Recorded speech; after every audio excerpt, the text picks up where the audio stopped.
What can I do for you? Just came in to sell my helmet here. How did you get this? So we were at an estate sale, me and my sister, and came across it and thought it was super cool. It reminded me of an old football helmet, you know, from like the 1800s. I feel like Magneto. Xavier won't get anything from me.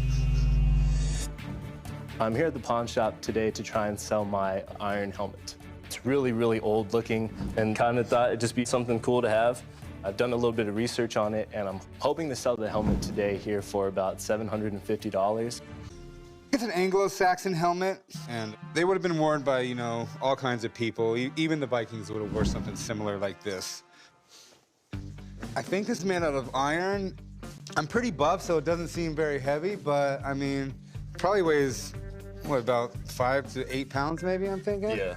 If you're getting an arrow shot at your head, I'd rather have this than a piece of wood there, right? Yeah. This is gonna protect you a lot more. How much are you looking to get? I want to get $750 for it. Honestly, I don't know if it's worth $750, $7.50, or $7,000. I really have no idea. If it's real, it could be worth more than that. I'd like to have my guy come down, test it, see if it's from the period, and maybe we'll be able to make a deal. Awesome, sounds great. All right, find something to buy just in case you get some money from this. Appreciate it. So that's what you called me down for.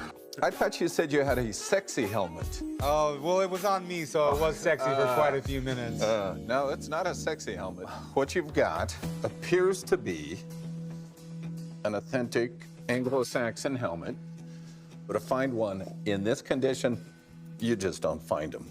Iron doesn't last for 1,500 years. When you find them, they're usually powder. So my guess, this wouldn't have been found in the ground. It would have either been in a bog or possibly a river, someplace where there wasn't a whole lot of oxygen that could get to it to have it deteriorate. What do you got to do to test it out and make sure it's real? This little gun will shoot a little beam of X-ray into it. If everything goes right, the XRF is going to show me the metals it's made out of. Okay. And that will tell me if it's carbon steel, which is how it would have been made 1,500 years ago. So let's take a look at it. So it's made 99.76% iron. Okay. And then traces of copper, zinc, chromium. This is carbon steel. So this is what it should be made out of. Okay. It's official? It's a 1 in a million. I mean, it's that rare. I've got goosebumps. I just don't see these things. I mean, this is just... Well, I got goosebumps now, too. What kind of person would, you know, collect something like this? It's a museum piece or somebody who is a refined collector and wants to show off that, man, I've got something that nobody else has. It's very desirable. All right, and the most important question, what's it worth? A lot. $15,000. $15,000. $15,000.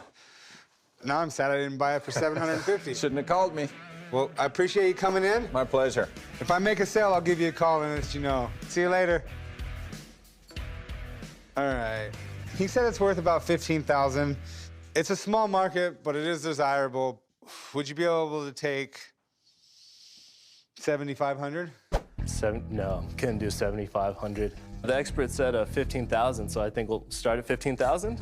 It's 1 in a million find. I'm not gonna be able to pay you $15,000 for it. You gotta give me some room in here. Give me a good number that you'd be happy with. How about 11,000? 11,000 is a lot better than 15,000, but still more than I want to pay. 95. Can you come up a little bit more than 95? I know he was just telling you the rarity of it and the condition it's in. I really can't. 9,500 leaves me a good amount of room. And I have to sell it. It could stay here for a year, it could stay here for 2 days. $10,000? 10 big ones. I'm not gonna let it walk over 500. So for $10,000, you have a deal.